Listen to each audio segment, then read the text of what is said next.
Right now at 5, Missouri voters will soon decide the fate of tax-exempt status for child care centers. And we've got a relatively nice day once again across the area. A little more sunshine today, but it still isn't going to get too terribly hot. But look at that forecast, get you out the door coming up. Plus, we'll learn about a support group in Neosho, Missouri, helping caregivers of people with Alzheimer's disease. The 4 states' most watched news starts now. Good morning and welcome to the KOAM Morning News. It's 5 a.m. I'm Elise Snowy. I'm Chris Warner. So something we're still getting information on, and you're probably hearing about as you're waking up. There's a global IT outage affecting Microsoft systems. And it's having a pretty significant impact. We know at this point Delta, American Airlines, and United have grounded all flights globally because they cannot communicate with their aircraft.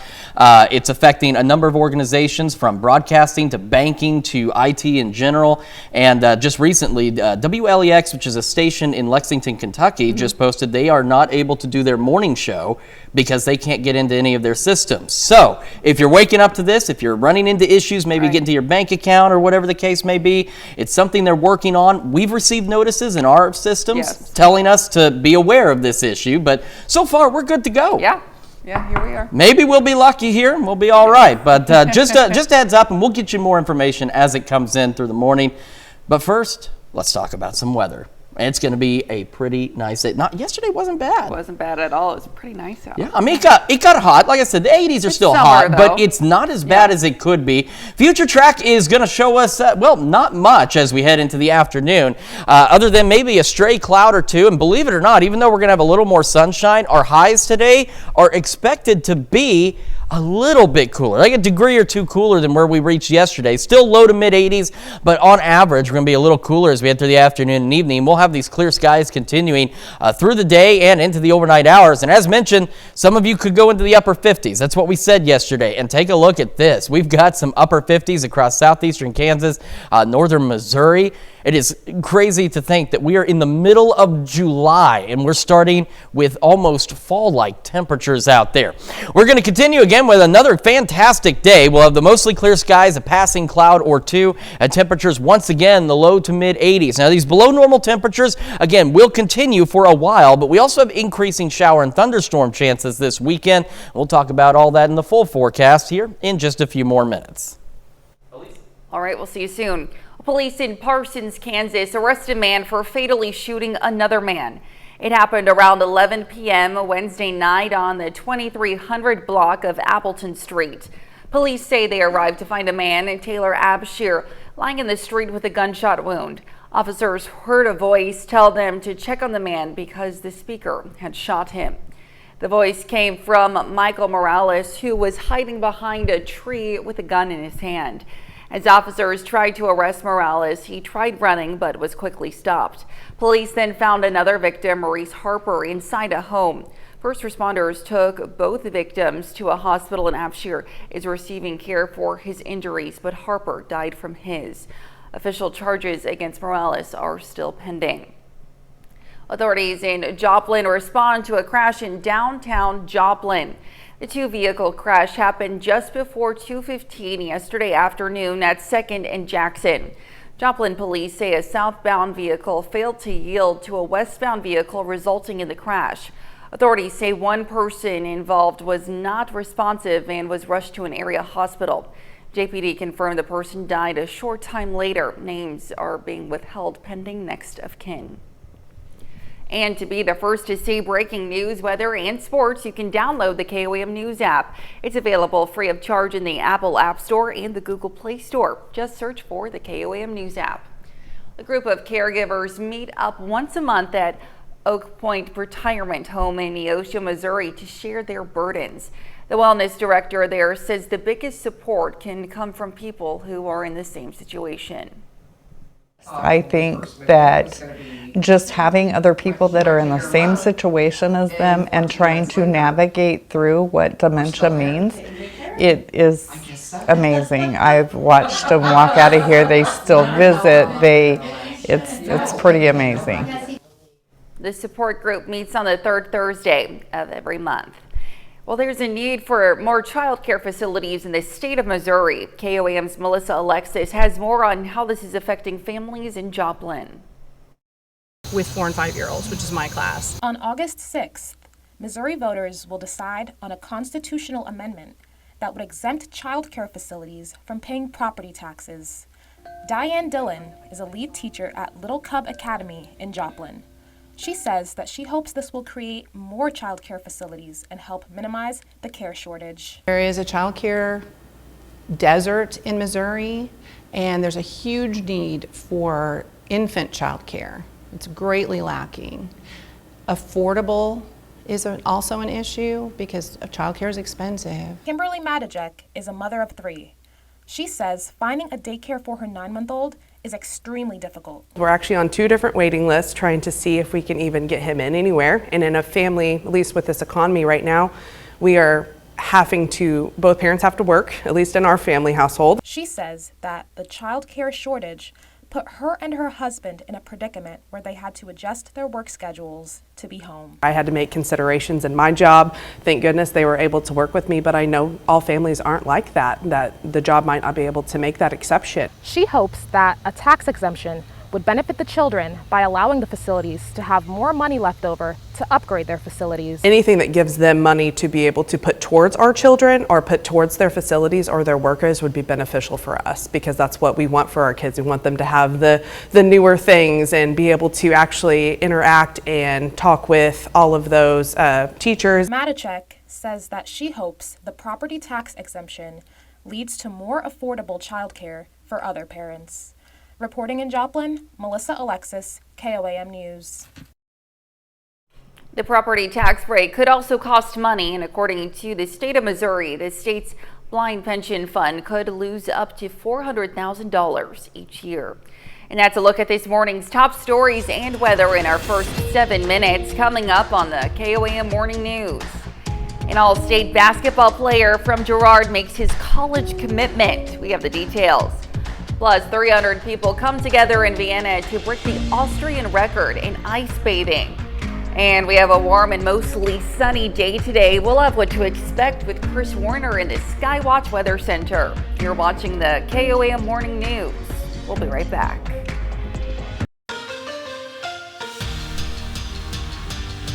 Well, Pittsburgh State softball is coming off a record-setting season this spring. The Gorillas are retooling in the offseason and just picked up a local commit from Fort Scott High School. Fort Scott rising senior Allie Brown commits to Pittsburgh State, according to her personal Twitter page.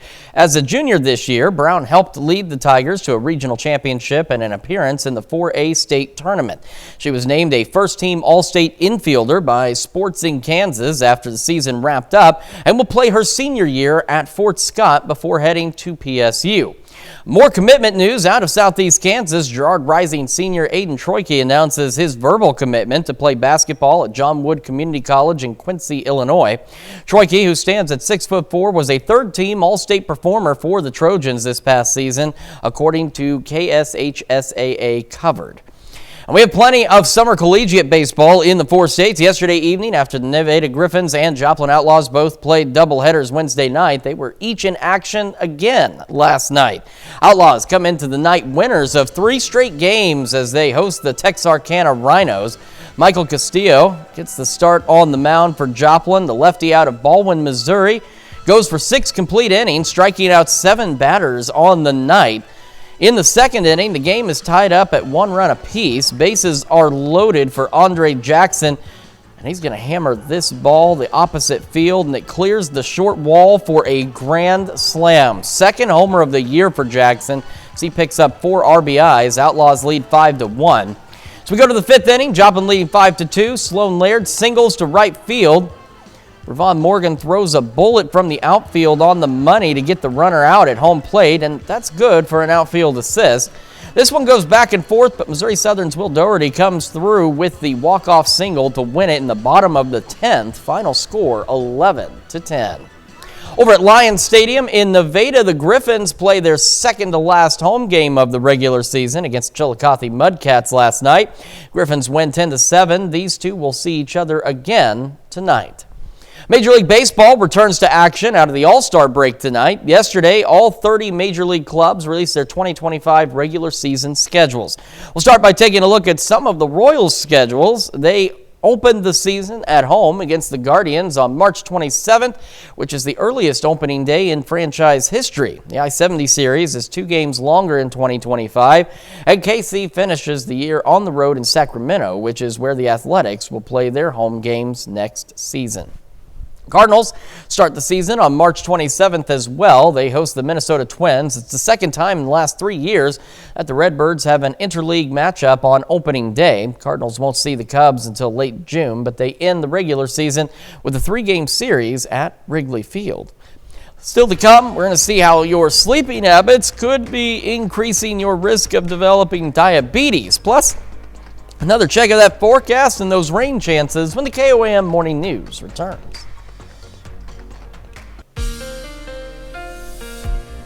Welcome back to the KOAM Morning News, 5:16 now on this finally Friday in the 4 states, and we are starting with the future track, and for today, it's going to be pretty good. We'll have a few passing clouds here and there, and even though we'll see a bit more sunshine, temperatures may be a degree or 2 lower than where we were yesterday, but still looking at low to mid 80s for our highs, and we'll have mostly clear skies overnight as well, and then we'll start to see clouds increasing on our Saturday. And again, future track showing the possibility of maybe an isolated shower or 2 during the day on Saturday. I still think our best rain chances are going to come later in the night and as we head into our Sunday across the area, where we'll start to see a few more organized showers and thunderstorms out there as we go through the day Sunday, which we'll take a deeper look at here in just a moment.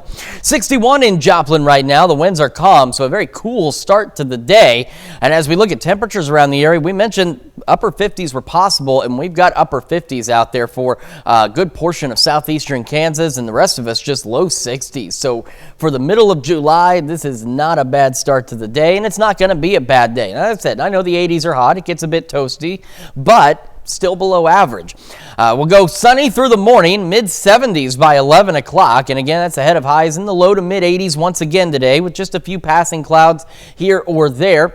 We'll hold on to that as we head into the evening. Comfortable evening ahead of us. Another cool one out there, low 60s overnight tonight. And again, maybe a stray cloud or 2 as we go overnight tonight. Then the clouds will again increase as we go into our Saturday. And by Sunday, we're looking at scattered showers and thunderstorms throughout the day. So again, remember, on the future track here, it's painting where the rain chances will be. Not saying that there will be a big massive rain across the area, but we've got a low pressure system that's going to be stalled out almost right over Kansas City. It's going to be very slow moving, and that's why we've got a couple of days of scattered shower and thunderstorm chances. But as this low pressure does eventually try to gradually work off to the east, it'll start to wind down our rain chances as we go later in the Monday and Tuesday. But nonetheless, scattered showers and storms will still be a possibility because, as you can see, it's moved all of like 20 miles in 2 days. So it's a very slow moving system, but it will eventually kick out of here. And as we head into Wednesday, we will begin to dry out across the area. So today, again, low 80s, mid 80s out there, low to mid 80s on our Saturday. Cooler Sunday because of the rain chances. So some of us upper 70s and others low 80s. Scattered showers and storms, again, they'll start, I think, best chances late Saturday, so after 9 o'clock Saturday night, and they'll continue all the way into Tuesday for us. But again, those chances will start to wane as that low pressure system finally begins to move. Unfortunately, though, does mean we're going to get hot again. We'll go right around or slightly above normal around the middle to end of next week as we go low to mid 90s, and then we're looking at some additional scattered shower and thunderstorm chances as we head into next Sunday. That's a check of your forecast. We'll be back with Health Watch right after this. Topping Health Watch this morning, researchers discovers infants who are born with a specific common viral infection could have a higher chance of developing an autism spectrum disorder. It's called a cytomegalovirus, typically harmless in those who are healthy. 1/3 of infected mothers can spread it to their fetus.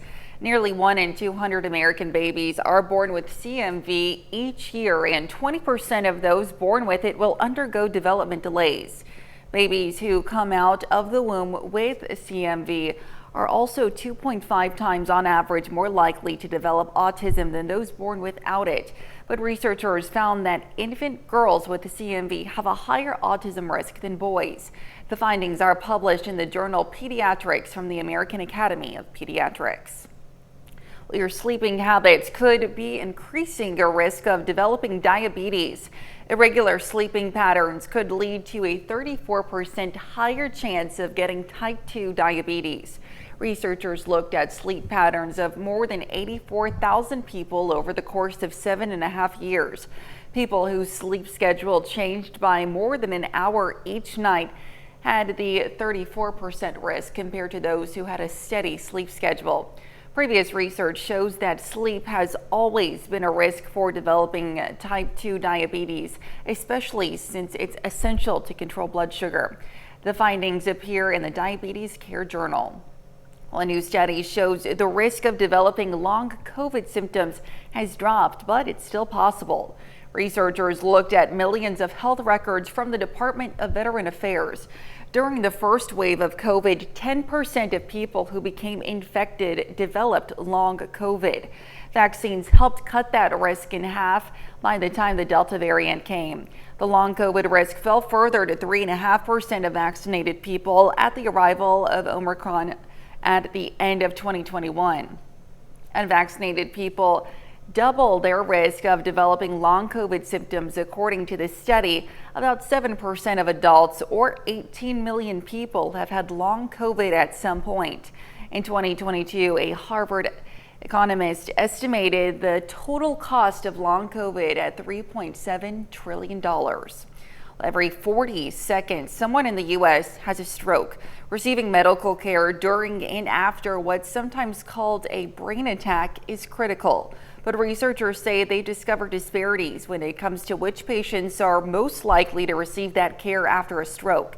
Mandy Gaither looks at the data from a new study and what experts say needs to be done so every stroke patient gets equal care. It happens when something blocks blood supply to part of the brain or when a blood vessel ruptures. A stroke can impact a survivor's life long after the initial attack. And more than 50% of patients will have disabilities after stroke. Dr. Shumei Mann with Cleveland Clinic says because of that, post-stroke care is critical. National stroke guidelines recommend patients have adequate resources for rehabilitation and other care to help with things like physical disability, mental health issues, and loss of independence. But in a new large study, Dr. Mann and other researchers discovered that not everyone in the U.S. receives the same amount of care after a stroke. In real world, it's more often heavily affected by non-clinical factors, including age, race, sex, and insurance, as well as geographic location. Researchers found that 49% of Hispanic ischemic stroke patients were discharged without home health care, compared to 42% of white patients.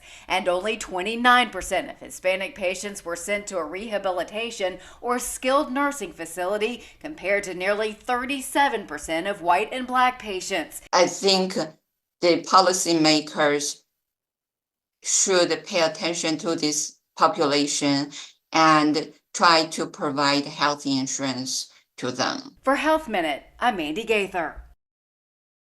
For the study, researchers used U.S. hospital data from more than 1 million ischemic stroke admissions in 2017 and 2018. The researchers say this is the largest study to date on this topic. And that's a look at some of today's top health stories. You're watching the KOAM Morning News. And we've got a pretty decent day out there once again for us. And as we head to break, we're going to take a quick look at the commuter cast. We'll be back with another look at your forecast right after this.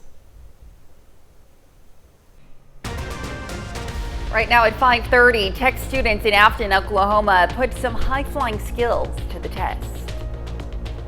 And we've got a relatively decent start to the day. In fact, a chilly start to the day for the middle of July. We're going to warm up a bit again. We'll have a look at that forecast to get you out the door coming up. Plus, the city of Joplin invites the public out to its monthly Third Thursday celebration. The 4 states' most watched news starts now. Well, good morning and welcome to the KOAM Morning News. It's 5:29. I'm Elise Noe. And I'm Chris Warner. It is finally Friday here in the 4 states, Yes. and it does not feel like July outside. No, it doesn't, and I'm not complaining about it. No. As I said, nobody's complaining about this, I imagine, but it is a bit on the chilly side this morning. Yeah, it really was. And there's a little bit of light patchy fog. So far in the fog tracker, not seeing anything significant, but do be aware of that this morning if you're driving. But it is pretty cool out there, and we're going to have another fairly decent below normal day across the area, which will be nice. Absolutely. I can't complain at all for July. Well, let's start with a look outside from our camera at 7th and Rangeline in Joplin. And we're getting a little more daylight out there. The sun slowly begins to rise on this Friday morning. Otherwise, looking pretty good. Got clear skies to start the day. MoDOT camera, 20th and Rangeline, looking back to the north, looking pretty good as well. No complaints out there. No big wind breezes or wind gusts, nothing like that. And through the day today, it's going to be another beautiful one. We'll have a light easterly breeze, and again, maybe a few passing clouds. Today's highs for some of us may be a degree or two cooler than yesterday, but it's still going to be on the warm side as we're heading in the low to mid 80s. But as you can see, heading through the afternoon and evening, other than the temperatures, Future Track is working. It just doesn't have anything to show us right now. And we talked about upper 50s as a possibility when you wake up. And boy, we got a slew of upper 50s, especially in the southeastern Kansas this morning, now even spreading into parts of Oklahoma. Otherwise, low 60s. It is for July, it's a cold start to the day. And it's going to be, again, a below average day for us as well. We'll have a few passing clouds here and there. Keep in mind, our average high is about 91 degrees, and we're going to be cruising back into the low to mid 80s. Of course, a little warmer out west in the mid 80s. Some of you may not even make it out of the upper 70s today. Again, not that anyone's complaining. We're going to hold on to below normal temperatures for the next several days, and that is in part due to some increasing shower and thunderstorm chances this weekend. We'll talk about all that in detail in the full forecast. That's coming up here in just a few more minutes. Elise? Chris, thanks. The Northeast Tech Afton campus served as a launch pad for collaboration with Tango Flight.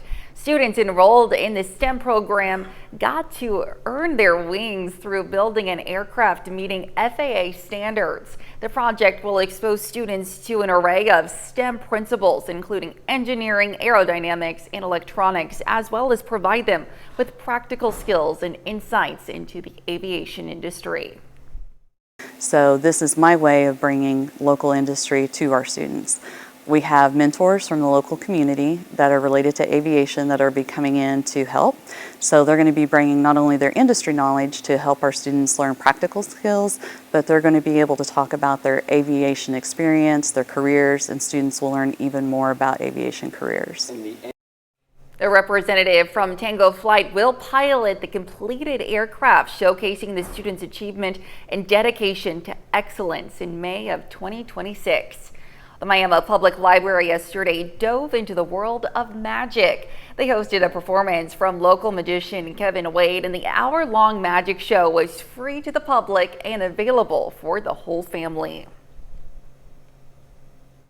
He is a staple in our community. We're going to have him back for Heritage Fest this Saturday the 27th in the Kidsville area. We're going to have him back in the fall because the kids just absolutely love the show that he puts on. And he's always doing something new and different. Kevin Wade is based out of Miami but performs at venues throughout the area. The Woodson County Fair was in full swing this week with livestock shows, 4-H food sales, and family-friendly activities. Yesterday, young exhibitors weighed in their animals, preparing to show them off. For one seasoned exhibitor, the fair represents a lifetime of learning. Just raising cattle and being around farming all my life and then seeing other people do it kind of just made me interested in doing it.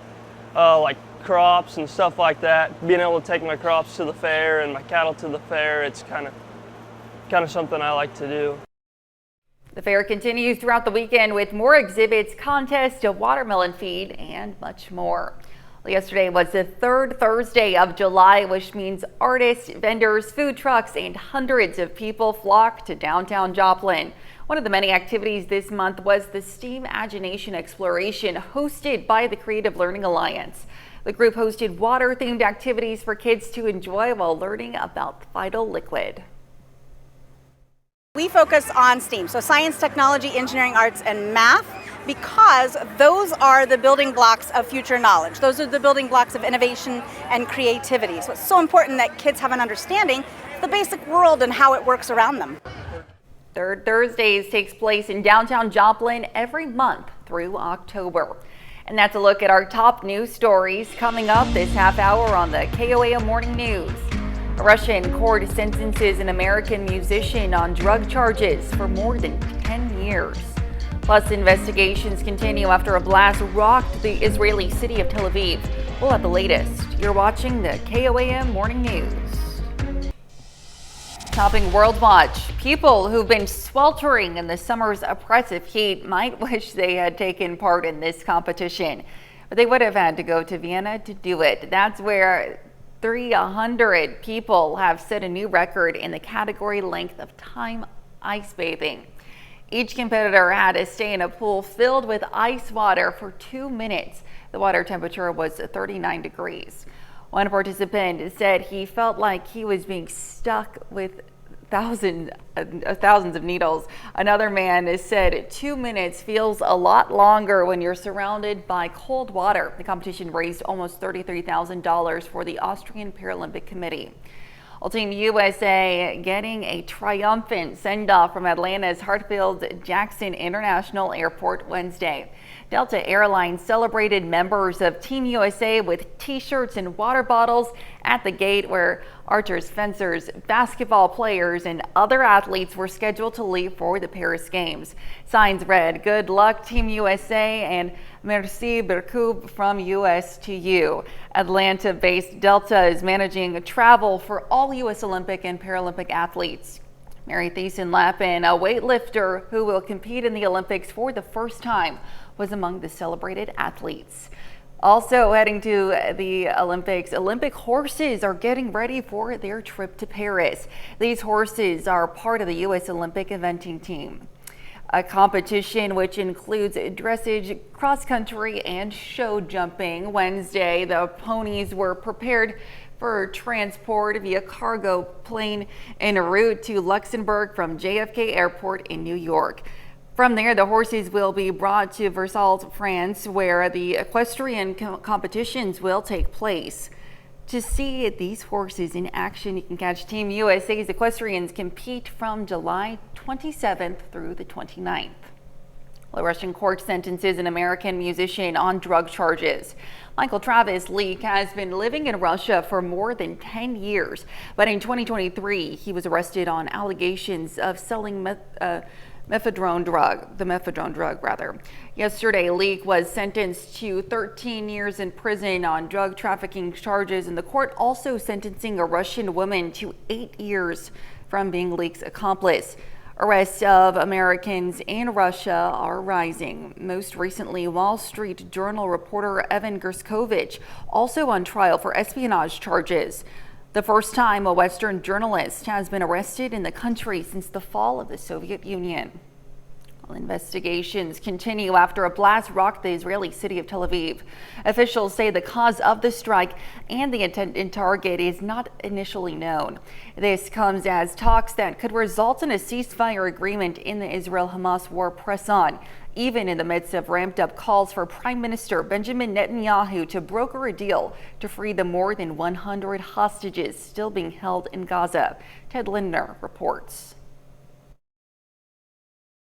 Just woke up to a blast, like a shattering blast. Israeli emergency response teams in Tel Aviv rushing to the scene of what appears to have been a drone or car bomb attack early Friday morning. The explosion taking place about 1 block away from a U.S. Embassy branch office. Deep insecurity in the future, whatever is happening, what our government is doing to secure us. Prior to the blast, Israeli Prime Minister Benjamin Netanyahu made a surprise visit to troops in southern Gaza Thursday. The military pressure they are exerting right here at Hamas's throat helps us. But as Netanyahu says, escalating IDF strikes across Gaza are key to eliminating Hamas. A team of Israeli negotiators in Egypt are trying to advance ceasefire talks. Israel's defense minister, Yoav Gallant, had told his U.S. counterpart that the fighting in Gaza had made the conditions ripe for a deal. This comes as former Hamas hostages, whose loved ones are still captive in Gaza, are urging Netanyahu not to embark on his upcoming trip to the U.S. next week and instead focus on reaching a hostage deal with Hamas. How will I be able to continue like this if you don't sign your deal now and bring Ohad back to me? If the deal doesn't happen this time, does it mean I need to start forgetting about him? I ask you, I demand of you, first a deal, then a trip. Netanyahu is expected to address Congress in Washington on July 24th. President Joe Biden is recovering from COVID-19, but officials expect him to be able to meet with the prime minister. Now to look at some of your biggest headlines from around the world. We'll be right back. Welcome back to the KOAM Morning News. It is now 5:44 on this Friday morning, and I had a great view of the sun rising over downtown Joplin. Of course, it's not quite up yet, but getting those wonderful mix of colors from our camera on the Cornell Complex. The even better view from our camera at 7th and Rangeline as well. Just another wonderful start to the day, and you're probably waking up. If you've gone outside to get the paper or just open the door, you may have noticed it's a little cold for July. Very chilly for this time of year. Another great view from MoDOT camera 20th and Rangeline, also from MoDOT camera down in Neosho, Missouri 59 and US 60. Of course, it's looking back to the west-northwest across parts of southern Neosho. Looking fairly good. Future track for today, again, not much to show out there. We'll have a few passing clouds, and that's really about it. And we'll see the clouds begin to increase as we head into Saturday. And now Saturday on the future track, it's painting the possibility of a few isolated to widely scattered showers earlier in the day, but I think our best chances for meaningful rainfall is going to come after 9 o'clock tomorrow night. We're going to show you that in the extended future track here in just a moment. 61 in Joplin. Bear in mind, our average low is about 70 degrees. We're 9 below that right now. The winds are calm. As we take a look around the area, and temperatures upper 50s for a lot of us. Temperatures, we don't reach our low for another little while here, so some of these temperatures will continue to fall back a little more, but upper 50s and low 60s. This looks more like October or maybe even March, April than it does the middle of July. So we deserve a break from that oppressive heat, and we're getting one, and we'll certainly take it as long as it can stick around. Unfortunately, as I mentioned yesterday, it does make me wonder. At some point, I feel like we're going to have to pay for this nice weather in the terms of more extreme heat. But thankfully, nothing like that on the horizon at this point. Sunny skies through the morning, mid-70s by 11 o'clock. We're looking at highs again below normal. Remember, our average high is about 91. We're going to go low, mid-80s. Some of you may be a couple of degrees cooler than yesterday. Some locations, especially in our far eastern counties, may not make it out of the upper 70s today. So again, a beautiful day out there. It's going to be warm, but still not bad. Going through the evening, skies are clear and will maintain mostly clear skies. Maybe a few passing clouds overnight tonight. Another cool one back in the low 60s. Then as we go into our Saturday, again, after about 9 o'clock, we should start to see shower and thunderstorm chances increasing. So we get that low pressure. It's going to be just kind of drifting around to our north. And that's going to bring us better scattered storm chances through most of the day on Sunday into Monday morning. And as that system slowly starts to roll to the east, our thunderstorm chances will begin to decrease a bit. But at least through Monday and even into Tuesday as we get on the backside of it, because now it's centered almost right over us, we'll get a few additional opportunities for some scattered showers and storms going into Tuesday. We'll begin to clear out by Wednesday, so below normal temperatures all the way through at least Tuesday. We're back to normal and slightly above as we head into the second half of the next work week, so be prepared for that. We're going to get a little hotter out there with some additional storm chances next Sunday. That's a check of your forecast. We're back with more right after this. In Reno, Nevada, a homeless boutique has opened for back-to-school shopping yesterday. It's hosted by a nonprofit organization to help underprivileged high school students get prepared for a new school year. Carrie Russell has more on their mission. Step into the brick house on Foster Drive and you'll be amazed at the amount of shoes, shirts, school supplies, toiletries, as well as food available to low-income and homeless kids in our area. It's all part of Project 150 Reno, where students enrolled in high school can come and get outfitted for the school year, all at no charge. 16-year-old Nicole came here 1 year ago. She's just one of the 3,400 kids the program helped last year. I think I'm pretty surprised about how many kids there are, and it's kind of sad to think about that, but that's why we have this Project 150 so they can get more help with their life. Students sign up for the shopping day. They have a personal shopper to help them with the 10 tops, 5 bottoms, 7 pairs of socks, and 7 pairs of underwear. And there are new shoes, rows and rows of them. A lot of our students have never shopped for themselves. So they don't know what size they wear. They don't know how to pick clothes that match. And so it's a learning experience for them. It's also an empowering and confidence-building experience for them. McDonald says they have students come here for all 4 years of high school, and their fellow students would never know the clothes came from Project 150 Reno. For parent Mike Marango, that's the point. So they fit in. Yeah. Well, in Minnesota, a first-of-its-kind pet sanctuary is set to open to help domestic abuse survivors. Jennifer Hoff reports.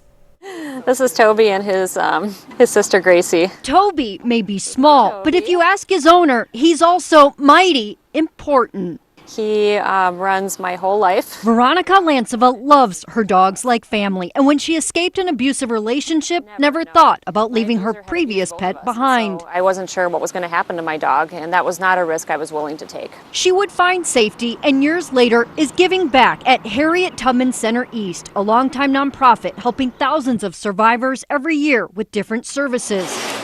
That for the first time ever will now include a haven for pets. This is so needed. Hand-drawn decorations included in what will be a newly renovated space in the building's old laundry room.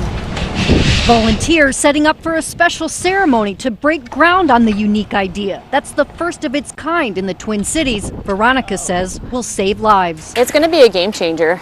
Because for survivors, oftentimes they have to make that impossible choice between staying in a home where they're not safe and leaving their pet behind with their abuser, who potentially could hurt their pet when they realize that the survivor is gone. Research shows nearly 50% of people who experience relationship violence delay leaving because they fear for their pet's safety, and 25% will go back. We knew that we needed to do something based on the stories that we were hearing over and over again from survivors. Jennifer Paulson leads Tubman and says this short-term option is still a full-service refuge. New renderings show it can house 16 animals, has a dog run, and even a lounge space that costs nearly $1 million. Part of a year-long push to raise 8 times that to help transform the old monastery in Maplewood into something more modern and serve even more survivors, from housing to legal help, and now their furry friends. By even asking the question if they have a companion animal that they're concerned about, that's just one way to help signal that it's okay and normalize the conversation. I don't know honestly what I would do without him. Friends that are more like family, and no matter how small, he's a Pekingese mix, are a big part of our lives. Your pet is there for you and they love you unconditionally. The renovations are part of a year-long campaign to make critical upgrades to the whole building. Polson says they've reached 96% of their goal so far. Stick around, we'll be right back. A German zoo is finally letting 2 more tiger cubs roam the outdoor area of their new enclosure yesterday so the public can see them. Mate Tachka and Timur, born in mid-April, the 2 cubs are a male and female, weighing around 28 pounds each. Their parents were watching them closely, and the zoo's curator called the birth of the highly endangered species a great success for its big cat breeding program. The cubs are the first at the Cologne Zoo in 11 years. Well, here in the United States, a rare baby kangaroo makes its public debut at the Bronx Zoo. The Matschie's kangaroo, Joey, was born at the end of December and only recently peeked out from its mother's pouch. This is the second Matschie's kangaroo born in the Bronx Zoo and the second born to its mom. The first is a result of the zoo's participation in the breeding program, which is administered by the Association of Zoos and Aquariums. That group works together to ensure genetic diversity and demographic stability in zoo animal populations. Those are really pretty looking kangaroos there too. They look amazing. A very cute little baby kangaroo. And the forecast is also being relatively cute. We've got an almost cold start for the middle of July out there. We'll eventually make the mid-70s by late morning, sunny skies. A few passing clouds here and there. Otherwise, again, not bad. Similar to yesterday, low to mid-80s. Some of you may be a couple of degrees cooler than yesterday too. So again, not bad. Still warm. Don't get me wrong. It's still warm, but not with that oppressive heat. Clear skies through the evening and maybe a passing cloud or two overnight tonight. We'll fall back into the low 60s and we'll hold on to below normal temperatures for the next several days. Part of that is thanks to a low pressure that's going to bring us some rain chances. So clouds increase tomorrow, low to mid 80s, and then say after about 9 o'clock, thunderstorm chances will begin to increase and those will continue through Tuesday. And again, that'll keep us below normal for a while. We'll get at or maybe even a bit above normal next Thursday and Friday with additional storm chances next Sunday. That's Check Your Forecast. We're back with more right after this.